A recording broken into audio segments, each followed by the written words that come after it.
अगले 7 से 8 मिनट चीजें बहुत कुछ जो है आपकी बदल देंगी। और मतलब बहुत ही कुछ ऐसी सिंपल चीजें मैं बताने वाला हूं कि यदि उन चीजों को आप लोग चेक कर लेते हैं अपनी थ्रू आउट कॉम्पिटेटिव जर्नी में, थ्रू आउट प्रिपरेशन की जर्नी में, तो शायद जो 99.9% फेल्यूर का चांस है उनमें आपकी गिनती नहीं होगी। नहीं तो यदि आप उन चीजों को दोहराते रहे, उन चीजों को दोबारा जो है बार बार यही चीज करते रहे, तो शायद आप तैयार हो जाइएगा कि आपकी गिनती उन 99.9% में होने वाली जिनका सिलेक्शन नहीं हुआ या नहीं होगा। आज मैं कुछ ऐसी आपको चीजें बताने वाला हूं जिन चीजों को आप एक बार चेक कर लें कि आप अपनी दिनचर्या में निभा रहे हैं कि नहीं, और यदि नहीं कर रहे हैं तो करना शुरू कर दीजिए। और यदि इन चीजों को आप रिपीट कर रहे हैं तो शायद समस्याएं जो है बढ़ने वाली हैं। सबसे पहली बात है डेडिकेशन।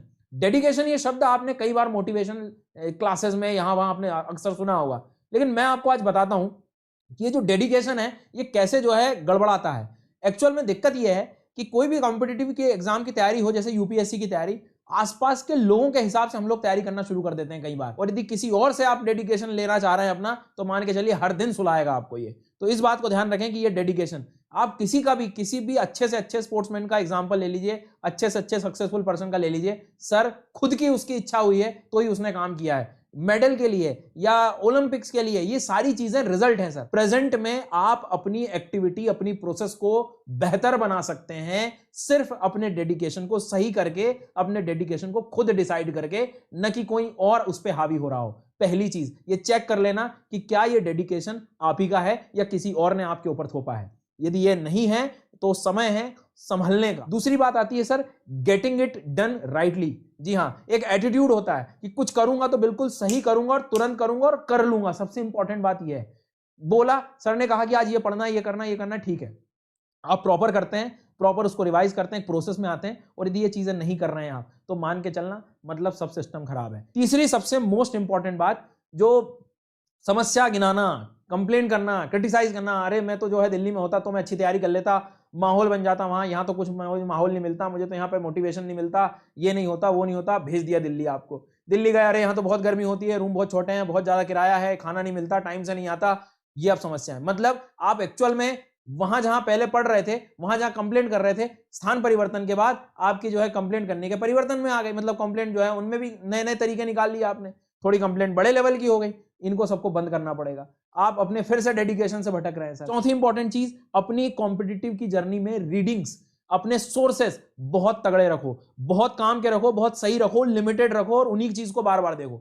ये नहीं कि हर 2 मिनट के अंदर 2 दिन में नई नई स्ट्रैटेजी देखी, नया टॉपिक बदल लिया, नया ये कर लिया, और नई चीजें जो है, नई किताबें रख लूंगा मैं, ये किताबें इकट्ठा करना बंद करो। ठीक है, आज मान लीजिए किसी ने कहा कि अरे ये बुक अच्छी है, आपको मोटिवेट करेगी, खरीद ला यार।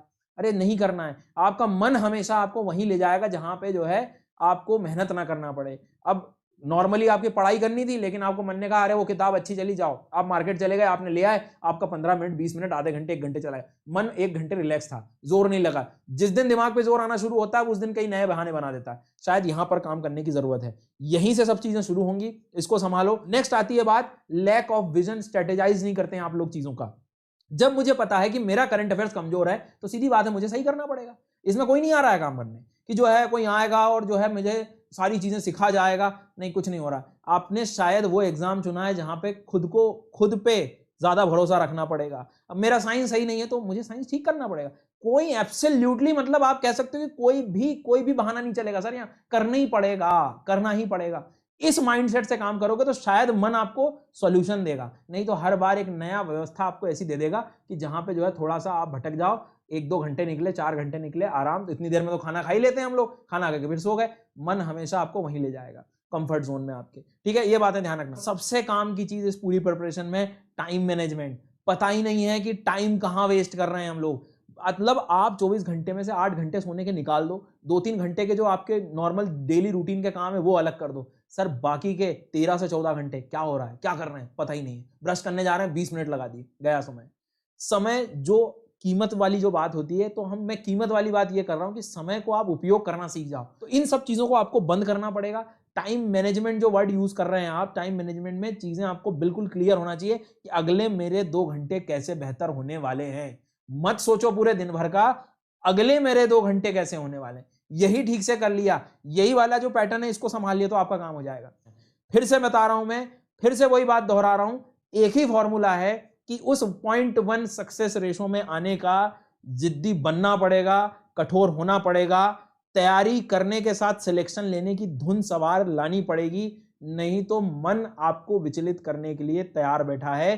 Thank you so much. Like कर देना, सब्सक्राइब कर देना। मिलते हैं अगले लेसन में। धन्यवाद।